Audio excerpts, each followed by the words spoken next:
Vamos continuar falando sobre as árvores, só que dessa vez vamos falar sobre um dos meus modelos preferidos, a Random Forest.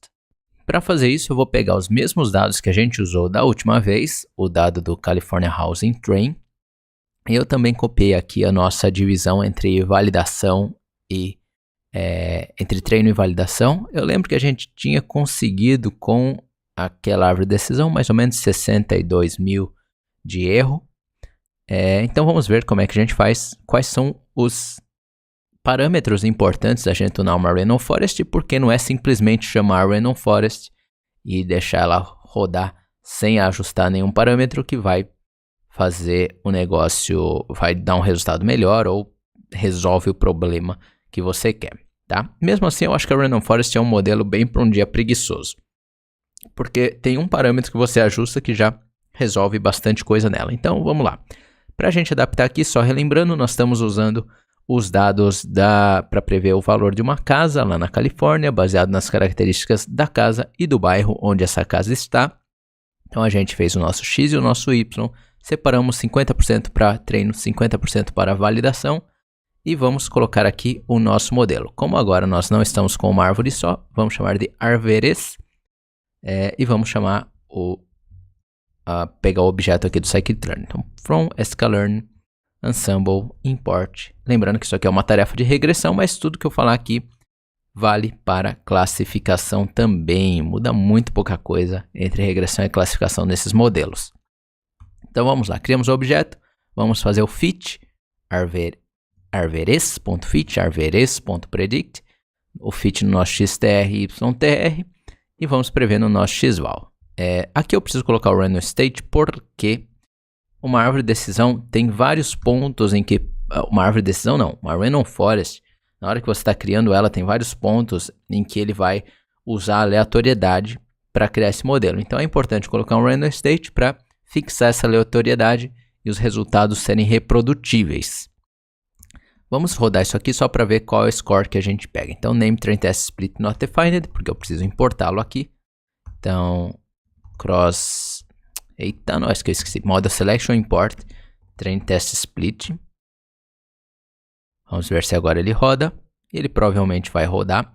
Outra coisa muito importante quando você estiver rodando uma Random Forest, tem um argumento anyJobs que você pode colocar com -1 para ele usar todos os threads que você tiver disponíveis no seu computador.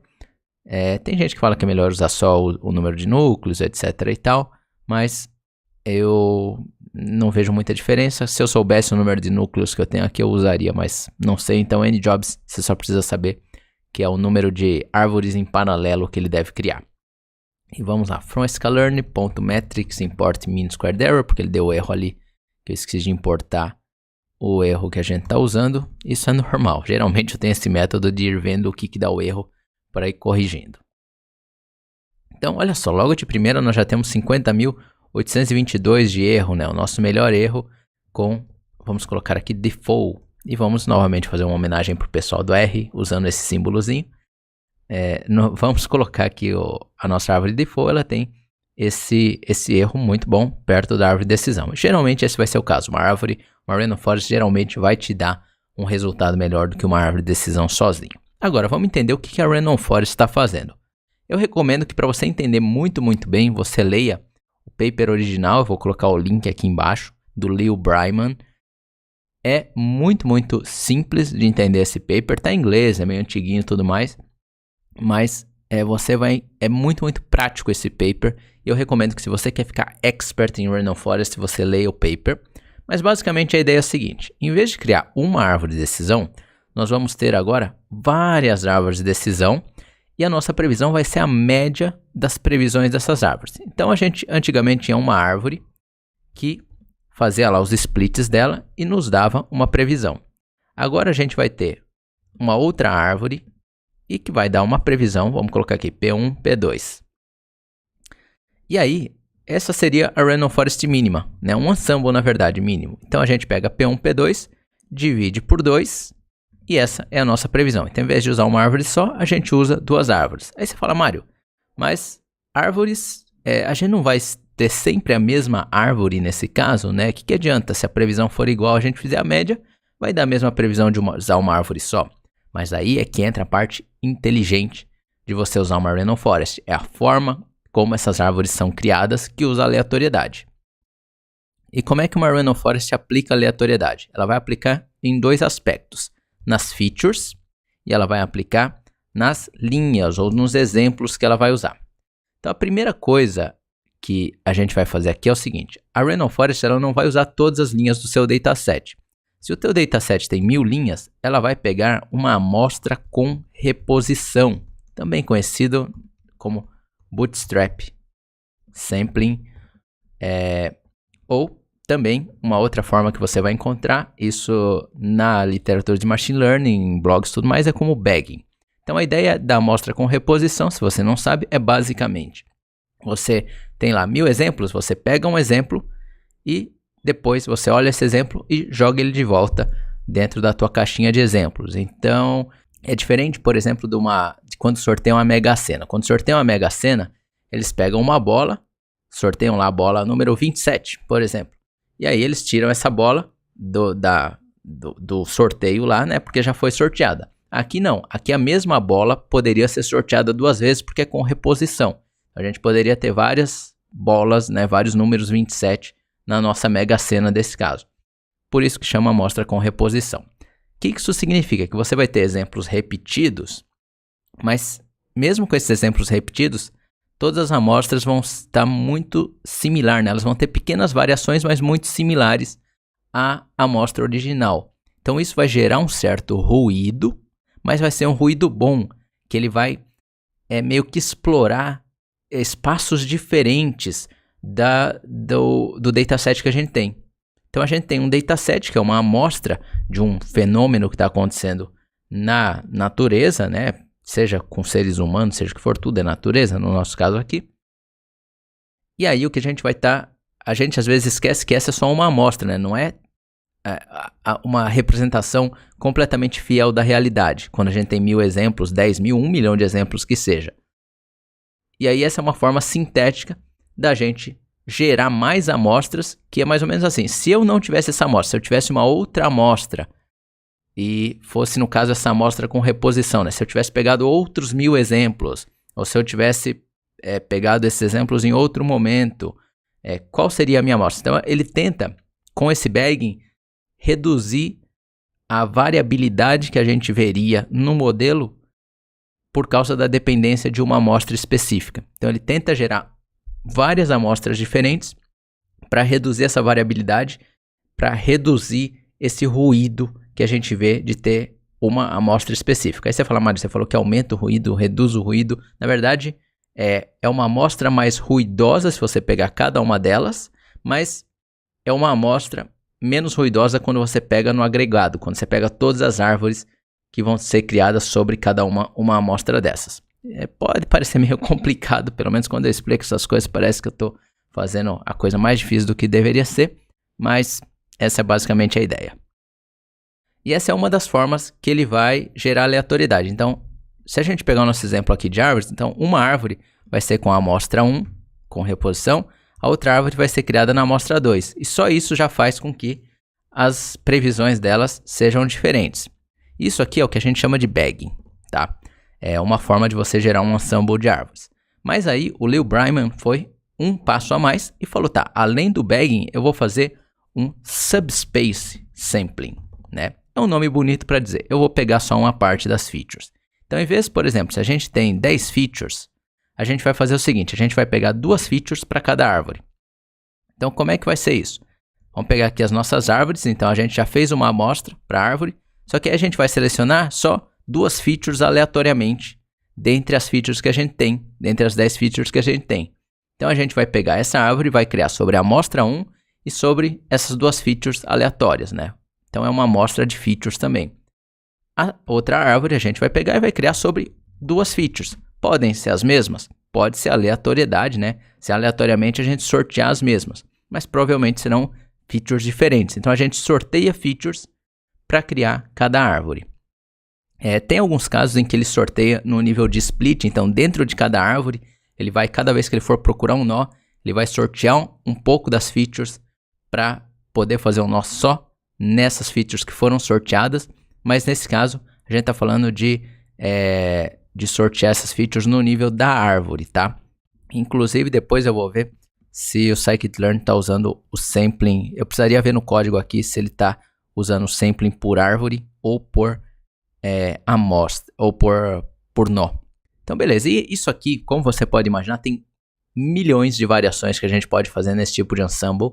E em algum momento eu quero fazer vídeos sobre esses outros ensembles de árvores que são menos conhecidos, menos populares, mas também funcionam muito bem na prática. Mas a ideia que você tem que entender aqui é o seguinte. Uma Random Forest nada mais é do que um monte de árvores treinadas sobre amostras com reposição selecionadas aleatoriamente e features selecionadas aleatoriamente. No caso, as features são sem reposição, né? Você não tem features repetidas ali na hora de você criar a árvore. Então, basicamente isso. A gente vai pegar algumas colunas, a gente vai reduzir basicamente o dataset, né? Não reduzir no termos de linhas, mas assim, a gente vai reduzir o número de colunas e basicamente reduzir o número de linhas no sentido de algumas linhas vão ser repetidas, tá? O tamanho do dataset vai ser o mesmo, mas algumas linhas vão ser repetidas e a gente vai criar essas árvores. Por que isso? Porque aí cada árvore vai poder focar num ponto muito específico dos teus dados e quando você juntar a previsão delas, como elas estão aprendendo coisas levemente diferentes sobre o mesmo assunto, elas vão cancelar uma o erro da outra e vão te dar um resultado melhor do que qualquer árvore individualmente te daria. Basicamente, essa é a ideia, tá?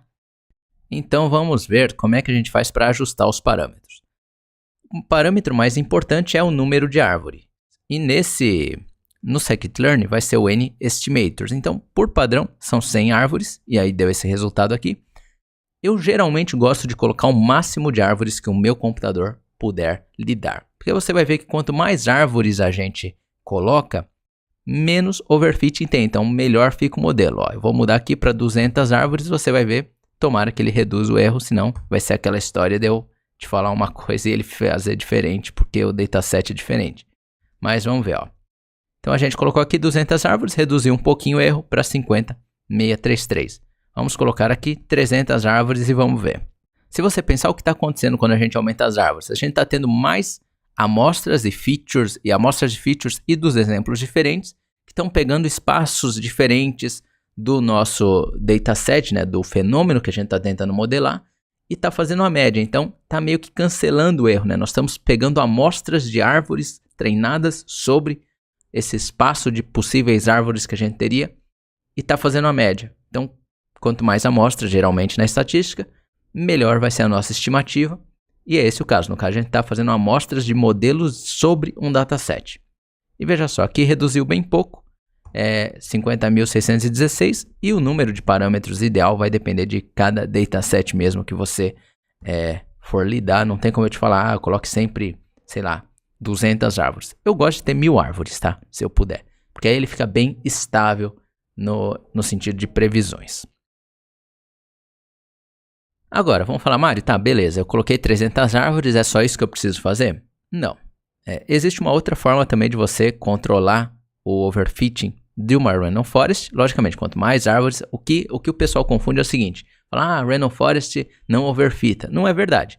É que quanto mais árvores você tem, mais estável ela fica. Então, geralmente, a Random Forest, ela não vai overfitar com o aumento do número de árvores. É diferente, por exemplo, de um XGBoost, de um Gradient Boost, que quanto mais árvores você tem, você pode vir a overfitar se você não ajustar outros parâmetros. Então, a ideia é o seguinte, corrija essa frase na sua mente, que em vez de Random Forest não overfita, fala, aumentar o número de árvores numa Random Forest não aumenta o overfitting dela. Geralmente diminui ou estabiliza, mas tem outros problemas que eu não vou entrar aqui também.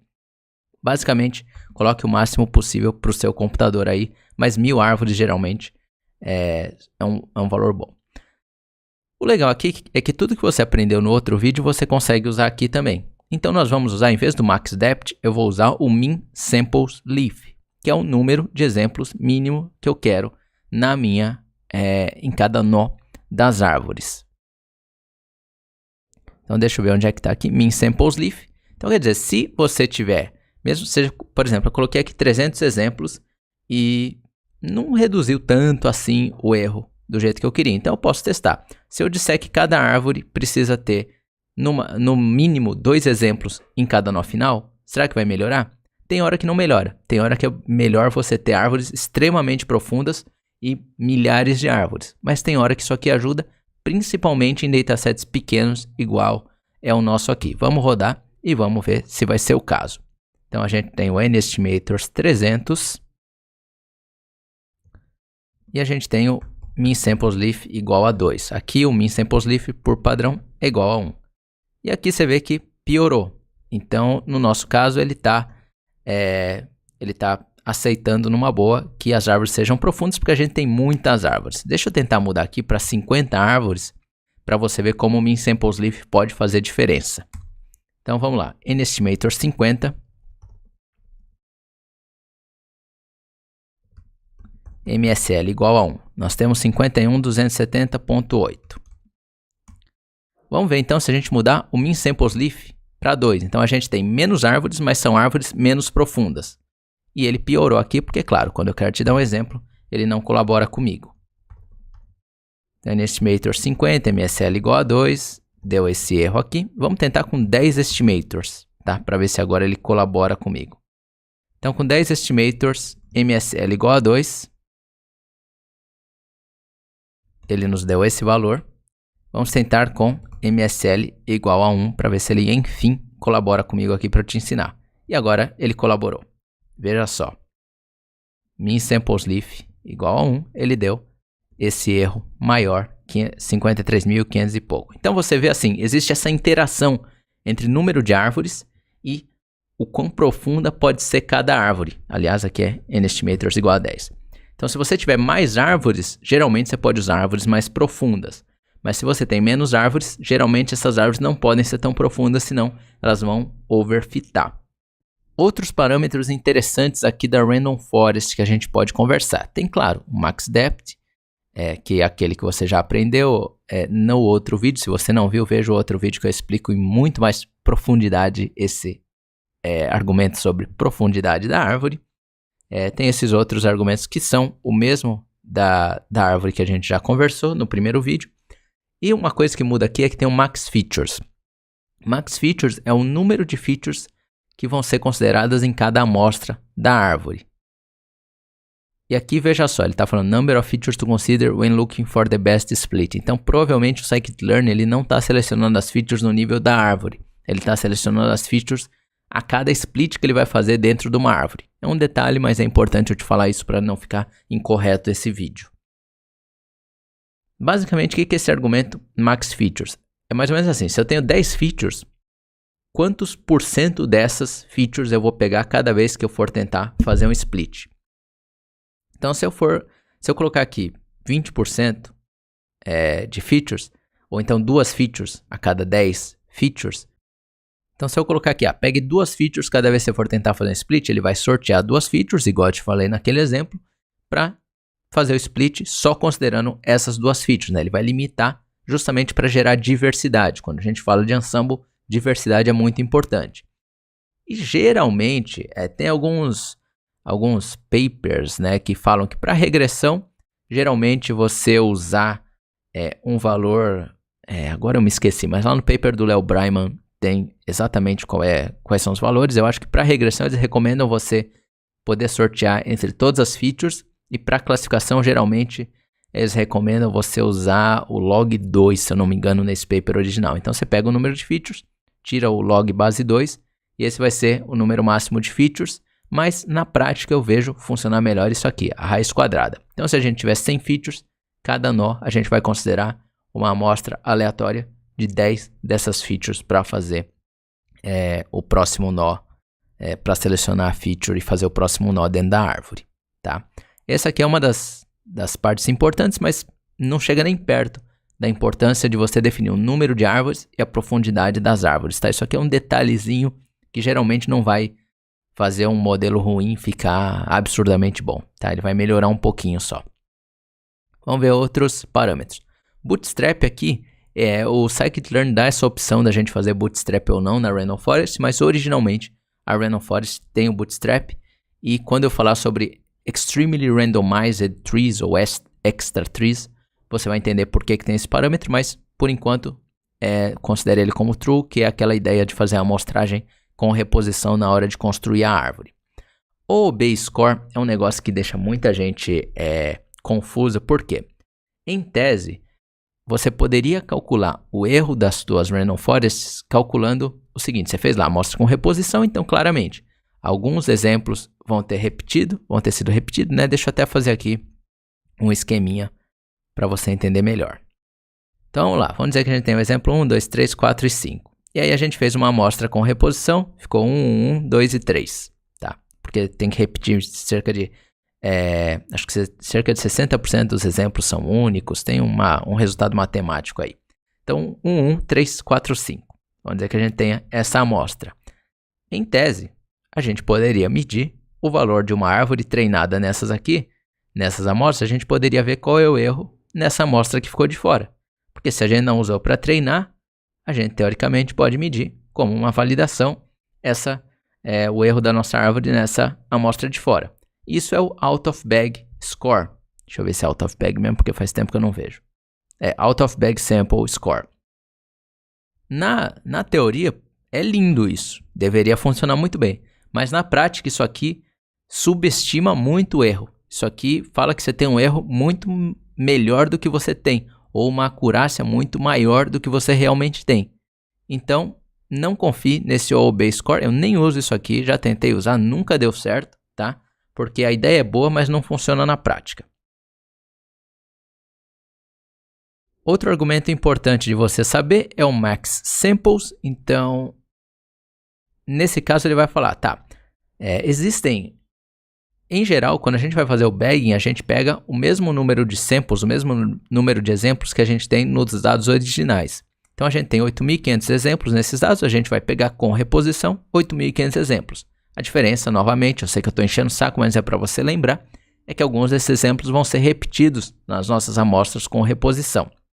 Mas existem alguns casos em que o pessoal gosta de usar amostras menores. Então, em vez de eu pegar, por exemplo, os 8.500 exemplos dos dados originais, eu vou pegar uma amostra de 1.000 exemplos para cada árvore, e aí pode ser com ou sem reposição tal, mas aí já não é uma random forest originalmente. Existem alguns resultados, uma vez eu fui buscar um monte de papers sobre isso para tentar entender qual era o efeito, mas isso fica para um outro vídeo para a gente entender melhor o efeito das samples no bagging, como é que funciona, e se você tiver com curiosidade, eu lembro que um dos papers que eu vi diz que você fazer o bagging, você fazer uma bootstrap sample com o mesmo número de exemplos dos seus dados originais é equivalente, não estou falando que é igual, estou falando que é equivalente a você fazer uma sample sem reposição de 50% dos dados originais.